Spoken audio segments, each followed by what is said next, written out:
Bonjour à tous. Dans la suite des vidéos sur la découverte du triathlon, j'ai pensé qu'il pouvait être intéressant de vous présenter quelques ouvrages que je pouvais vous conseiller. En effet, dans une démarche de compréhension de la discipline dans laquelle je me lance à corps perdu, j'ai pu bouquiner quelques livres sur le sujet. Je sais que ce n'est pas en lisant que je vais augmenter mon VO2 max, mais la logique de cette suite de vidéos, c'est plutôt de vous apporter des conseils et des réflexions que de gagner le prochain Ironman. Je vais donc vous présenter quelques bouquins que je trouve assez intéressants dans une démarche d'initiation à la découverte du triathlon. Je mettrai également dans la description de la vidéo des liens affiliés si certains veulent les acheter en soutenant Prépa et Performance. Et bien évidemment, un immense merci à ceux qui ont soutenu, soutiennent et soutiendront le projet. Le premier bouquin que je voulais vous présenter, c'est 80-20 Triathlon de Matt Fitzgerald et David Varden. Il date de 2018 et je ne pense pas qu'il existe encore une version française. Comme son titre l'indique, la méthode se base sur l'entraînement polarisé avec 80% d'intensité légère à modérée et 20% d'intensité élevée. Cette méthode fait l'objet de beaucoup d'études actuellement et a de très bons résultats. C'est pour ça que j'ai voulu voir ce que ces deux auteurs en faisaient en triathlon. Je pense que c'est un livre très intéressant à découvrir et il y aurait également une version sur la course à pied, le marathon et l'Ironman.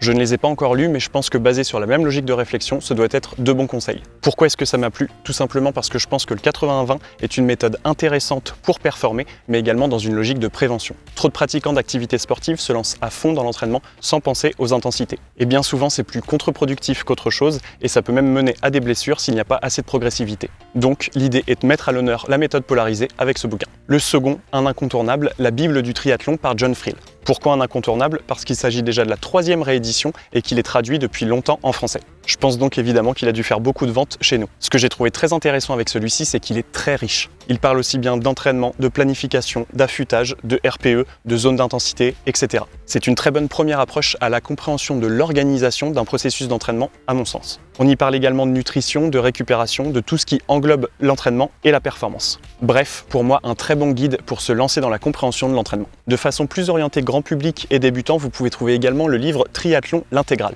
Celui-ci a été très critiqué sur internet car il est en effet orienté plutôt pour les débutants. Personnellement, je ne serai pas aussi sévère avec car la vulgarisation n'est vraiment pas facile. Alors réussir à transmettre de premières notions, ce n'est vraiment pas facile et à mon sens, heureusement qu'il existe ce genre de livre pour amener à la lecture. En plus, ce que j'ai vraiment beaucoup aimé dans ce livre, c'est qu'on y trouve des vraies logiques de préparation physique à travers de la musculation, des automassages avec rouleau, etc. Du pratico-pratique qui ouvre l'entraînement à autre chose que les 3 disciplines phares. Évidemment, pour des spécialistes de la discipline, ce sera certainement limité, mais il ne faut pas penser que tout le monde a le même niveau d'expertise. Alors je voulais mettre en avant ce livre qui, à mon sens, a toute sa place dans le décor. Enfin, livre très intéressant, c'est Strength Training for Triathletes de Patrick Hagerman. Pour le moment, celui-ci n'a pas été traduit en français. Encore une fois, c'est un livre très complet, mais cette fois orienté sur le développement de la force. On y décortique les notions de force, de puissance, d'endurance musculaire, et toute la méthode est basée sur cet entraînement, plutôt que l'entraînement d'endurance plus classique. On peut donc vraiment le considérer comme un livre de préparation physique pour le triathlon. Je pense que c'est un parti pris très osé dans le monde du triathlon,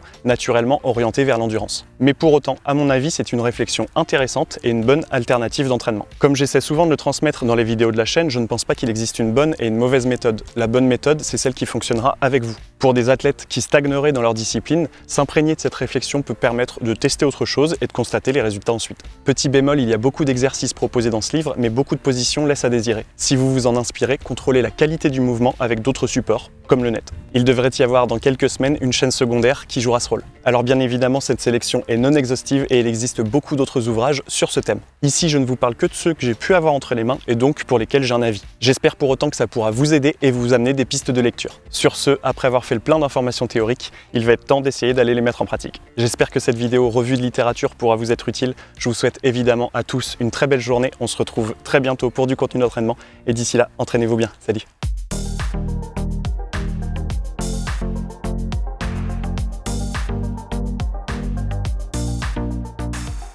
Comme son nom l'indique, la méthode